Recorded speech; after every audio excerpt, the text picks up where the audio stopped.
vacation with my family. We came across a movie theater.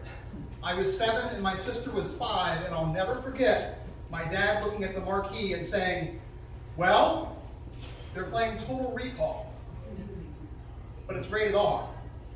Do you guys think you can handle that? And we were 7 and 5, so we were like, yeah, of course, what's next? 10 p.m. bedtime? So we go up to the ticket booth, and there's a good minute of back and forth between my dad and the ticket agent as to whether or not his 7-year-old and his 5-year-old can handle a movie where Arnold Schwarzenegger shoots many, many people in the face. But he prevails. We go inside, we go into the lobby, and we're standing there, and he looks down at us and he says, do either of you have to use the bathroom? And I say, yes, I have to use the bathroom. Now my dad realizes, I'm only 7 years old. I'm too young to go to the bathroom by myself. But I'm old enough to decide that I can see a movie where a woman takes her shirt off multiple times. Here's the thing, folks. She was a mutant in the movie, so she had not 1, not 2, but 3 breasts. I was so confused. It wasn't until high school anatomy class that I was like, wait, that's not a thing?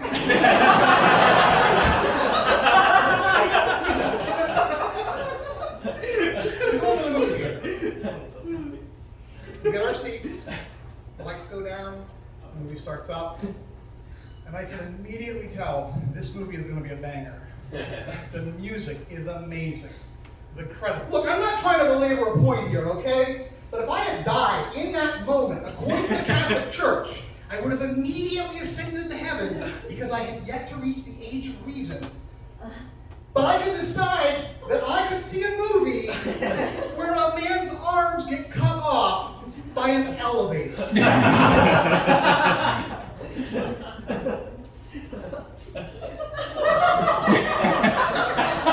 So yeah, if you haven't seen Total Recall, you can definitely take a 7-year-old to it.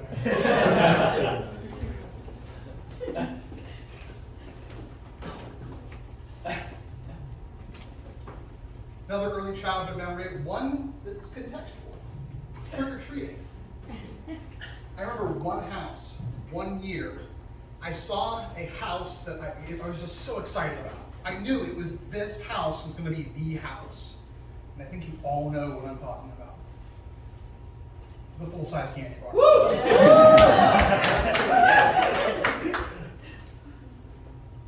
I knock on the door, I yell out, trick or treat!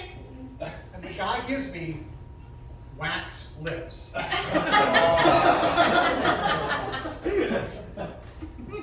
don't know if you know what wax lips are. They're an artifact of an era when people smoked when they were pregnant.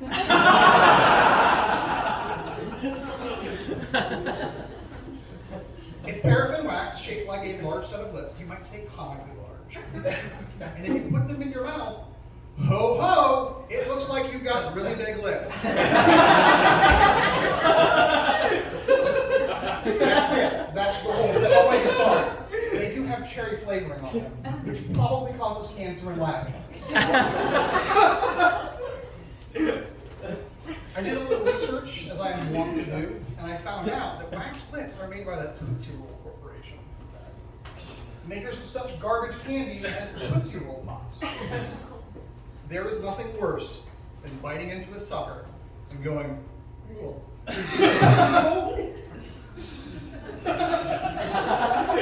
Here's the thing, though. At the height of the pandemic in 2021, the Tootsie Roll Corporation brought down $500 million in revenue. At first I was like, how? I think I figured it out. I think the Tootsie Roll Corporation is supported entirely by banks. Because banks have the worst candy. And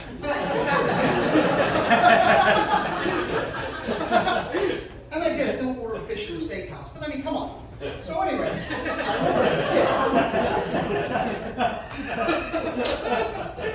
Going to the bank with my dad, and we go through the drive-thru, and the teller would send over that tube to the car, and my dad would take the tube and he'd open it up, and he'd always go, ooh, oh, there's some candy in here. And I'd be like, oh, cool, Toblerone? No, dum-dum pops. Get bent.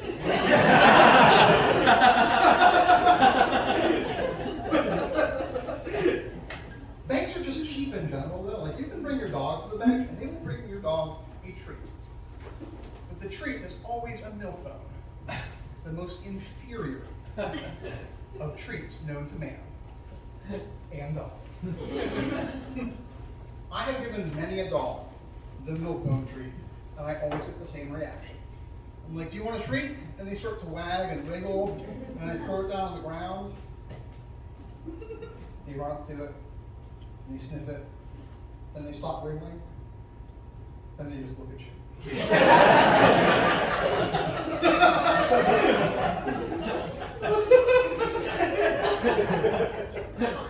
I'm terrified of trains.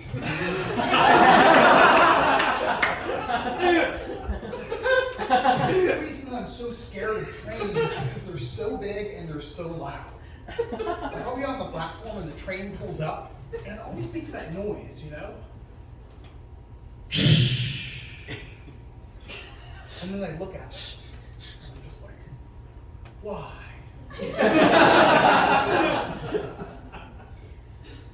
But it's okay, because the MBTA has my back. They want to protect me from trains too. They also don't think trains should be out here doing murders. But their safety program is kind of stupid. All they're doing is just posting signs. And the signs say some of the dumbest things that I have ever read. And I read my thesis recently. One of the signs said, see track, think train.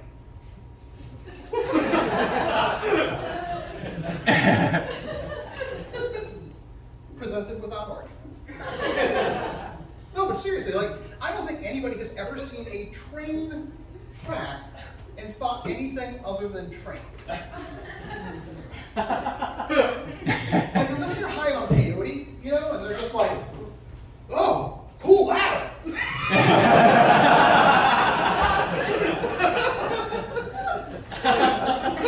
The other one that I saw,